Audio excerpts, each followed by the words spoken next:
দেখবে না। আপনি কি করেছেন? আপনার বাবার মূর্তির জন্য শোনে সে বক্তৃতা, ওই যখন চুরাইনে মূর্তি তৈরি করবে, আমি কি বলেছিলাম বক্তৃতা মনে আছে? যে 72 বছর পরে যদি লেনিনের মূর্তি মানুষ ক্যারেন দিয়ে সাগরে নিক্ষেপ করতে পারে, আজকে হোক কালকে হোক আপনার বাবার মূর্তিও এদেশের মানুষ ক্যারেন দিয়ে ওই বুড়িগঙ্গা নিক্ষেপ করবে। আপনি শোনেন সেই বক্তৃতা? আপনি ঘর তৈরি করার জন্য কত বাজেট করেছেন, আশ্রয়ের জন্য কত বাজেট করেছেন, আর আপনার বাবার মূর্তি বানাবার জন্য 4000 কোটি টাকা বাজেট করেছেন। 4000 কোটি টাকা। এ টাকা কার? কাদের টাকা? কোথার টাকা? আপনি মুজিব বর্ষ উদযাপন করার জন্য 400 কোটি টাকা বাজেট করেছেন। এই টাকা কার টাকা?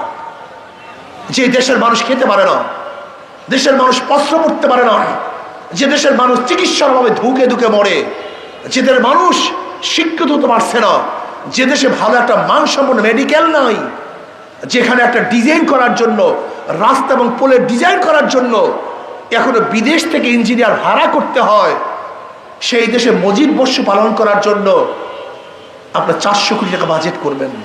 মোরাল বানাবার জন্য, মূর্তি বানাবার জন্য 4000 কোটি টাকা বাজেট করবেন, আর বাংলাদেশের মানুষগুলি দেখে দেখে চোখে চোখে দেখবে? এটা হয় না। আমি গফলগঞ্জের ভাইদেরকে বলবো, বোনদেরকে বলবো, সতর্ক হন। ঘিলু আনেন মাথার মধ্যে, চক্ষু খোলেন, বোঝার চেষ্টা করুন। ইসলাম, ইসলামের কারণেই দেশ, ইসলামের জন্য স্বাধীন হয়েছিলাম। অথচ আওয়ামী লীগ কি করছে? সে ইসলামকে জবাই দেওয়ার জন্য এমন কোনো কাজ নাই যে কাজ করে নাই। এমনকি ঢাকা ইউনিভার্সিটিতে নজরুল ইসলাম, সেই ইসলাম শব্দ তুলে দিয়েছে আওয়ামী লীগ। আপনি চিন্তা করতে পারছেন?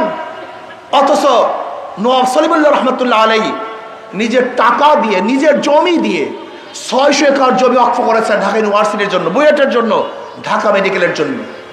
কেন? এদেশে মুসলমানরা শিক্ষিত হবে। আপনি কি জানেন ক্যালকাটার হিন্দুরা 41 বার ব্রিটিশ সরকারের কাছে দরখাস্ত করেছে যেন ঢাকা ইউনিভার্সিটি না হয়। এমনকি গড়াইয়ের মাঠে রবি ঠাকুরের সভাপতিত্বে ঢাকা ইউনিভার্সিটি বিরোধিতা করেছে, যেটা মুসলমানদের ইউনিভার্সিটি। সেই মুসলমান ইউনিভার্সিটির গেটের থেকে রব্বি জিদি ইলমা তুলে দিয়েছে আওয়ামী লীগ। অথচ মুসলমানদের জন্য ইউনিভার্সিটি করা হয়েছে।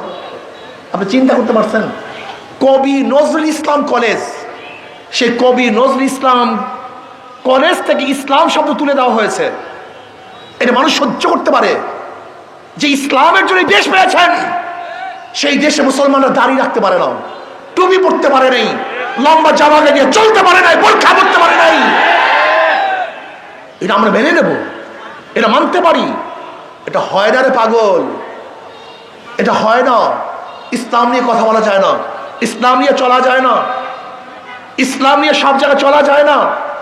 এই জন্য দেশে মানুষ ছাড়ে নেই, রক্ষা করে নেই।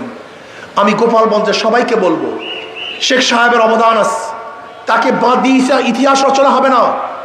আবার কি কারণে তাকে অপমান করা হচ্ছে সেই ব্যাপারটা আমাদের দেখতে হবে, মনে রাখতে হবে। আজকে আওয়ামী লীগের কারণে সে অপমানিত হচ্ছে, কাজী গোটা আওয়ামী লীগ কি এই অপমানের দায় দায়িত্ব গ্রহণ করতে হবে, অন্য কেউ দায় দায়িত্ব গ্রহণ করবে না। ইসলামের বাহিরে কিচ্ছু নাই, কোনো আদর্শ নাই, কোনো নীতি নাই। যে নীতি আদর্শের ভিত্তিতে আপনি দেশ চালান না কেন, মানুষ শান্তি পাবে না। যে সাম্য, মানবিক মর্যাদা, সামাজিক ন্যায় বিচারের জন্য এই দেশ স্বাধীন হয়েছিল, আজকেও সাম্যতা নাই, মানবিক মর্যাদা নাই, সামাজিক ন্যায় বিচার নাই। ভুরি ভুরি মিথ্যা মামলা, ভুরি ভুরি মিথ্যা মামলা। আমি চাই না আওয়ামী লীগ করার কারণেই কেউ আসামি হোক, এইটা আমি চাই না। যে অন্যায় করবে, অন্যায়ের কারণে আসামি হোক, এইটা আমি চাই না। আমি চাই না জুলুম, আমি চাই না অত্যাচার, আমি চাই না অবিচার, আমি চাই সাম্য, মানবিক মর্যাদা, সামাজিক ন্যায় বিচার প্রতিষ্ঠিত হবে। এদেশে অধিকার থাকবে মুসলমানদের, হিন্দুদের, বৌদ্ধদের, খ্রিস্টানদের, অধিকার থাকবে পুরুষের, অধিকার থাকবে মহিলাদের, ঋষি, চামার, কামার, মজদুর, তাঁতি, ছেলে, যত বর্ণের, যত ধর্মের, যত পেশার লোক আছে, সমস্ত মানুষগুলি সমান অধিকার ভোগ করবে। মানবিক মর্যাদা,